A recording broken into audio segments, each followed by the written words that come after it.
Involution is possible only when the individualized consciousness of the soul becomes disillusioned with the incessant experiences of the material or gross life.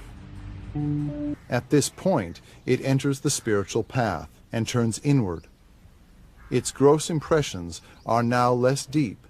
They have become fainter or more subtle, and the soul now becomes subtle conscious. This is the first step in the involution of consciousness. During involution, the soul crosses 6 planes. The first 3 belong to the subtle world. The 4th is on the border of the subtle and mental world, and the 5th and 6th belong to the mental world. At the outset of this path, through its fully developed subtle body, the soul experiences partially the first plane of the subtle world, experiencing subtle impressions with gross senses. With its gross eyes, the soul sees glimpses of the subtle plane. With its gross ears, hears celestial music of the subtle plane. With its gross nose, enjoys subtle scents. Gradually, the gross conscious soul entirely experiences the first plane of the subtle world. At this stage, it is no longer gross conscious, but rather subtle conscious. It can still, however, use the gross body through various aspects of the gross, such as eating, seeing, and feeling. And it can use the mental body through various aspects of mind, such as desires, thoughts, and emotions.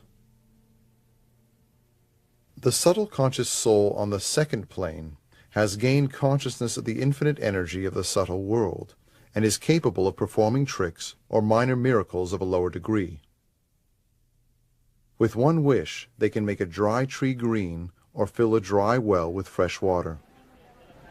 They are now totally unconscious of the gross world, although from all outward appearances they remain and function as ordinary people, eating, sleeping, and having feelings of pain and pleasure. Yet at this stage the soul experiences not the gross, but the subtle world, and creates fresh subtle impressions only of seeing, smelling, and hearing.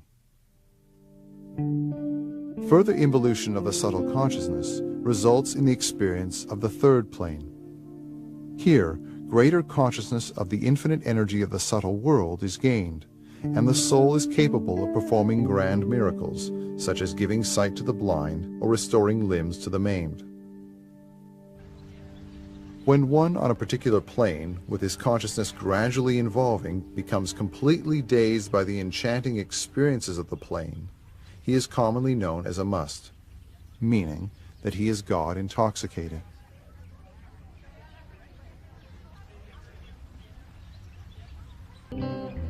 If one does not get overpowered by the experiences of the plane, but continues to maintain his poise throughout, he is said to be a salik.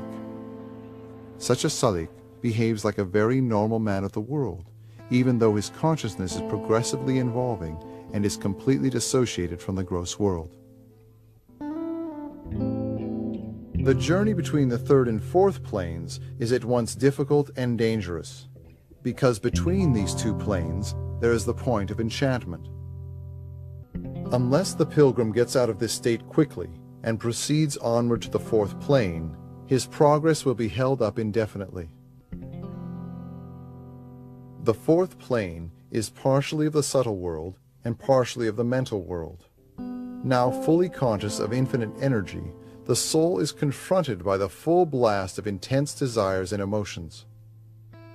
Here, the soul is equipped with full power and is, according to Meher Baba, even capable of raising the dead and of creating new forms and worlds breathing with life. At this stage, one finds oneself between the devil and the deep. The overpowering enticement to wield and use this infinite energy at will proves a treacherous foe at this juncture, termed in Christian mysticism the dark night of the soul. Normally, when consciousness is once gained, it can never be lost. However, the case of the fourth plane consciousness is the only exception. If by overcoming the temptations of lust and fame, one makes good use of the powers, or refrains from using them altogether, he or she arrives at the fifth or sixth plane, where there is no further possibility of downfall. The fifth and sixth planes of consciousness are of the mental sphere of the mind. At this stage, the soul is master of his mind, whereas in the gross and subtle worlds, when gross and subtle conscious, he was the slave of his mind. On the fifth plane, the state of mind is inquiring or reflecting. In this state, mind functions as thoughts, high thoughts, low thoughts, good thoughts and bad, thoughts of every kind, type, and state. In the sixth plane, also of the mental world, the state of mind becomes impressive or sympathetic, and functions as feelings, feelings of sufferings, emotions, and desires, and has no thoughts at all.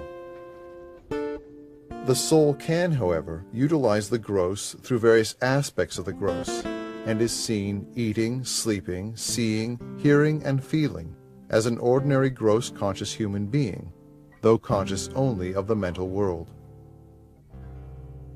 He now longs for union with God, having the experience of seeing God everywhere and in everything, that is, except his or her own self, because being still conscious of mind, the sixth plane soul has not yet shed the ego, and is still in the domain of duality. Now, with only a faint last trace of residual impressions remaining, duality lingers until the final involution of consciousness, in which the soul will associate itself with its own true self. When the sixth plane of the mental world is transcended, illusion vanishes, and God is realized. At this stage, all impressions have disappeared completely, enabling the soul to become conscious of itself as the ocean. Here on the seventh plane, the initial urge for self-knowledge is fulfilled, and the soul is now conscious of itself as God, experiencing infinite power, infinite knowledge, and infinite bliss. The soul, now devoid of ignorance, realizes its eternal existence in the infinite ocean, as the ocean itself.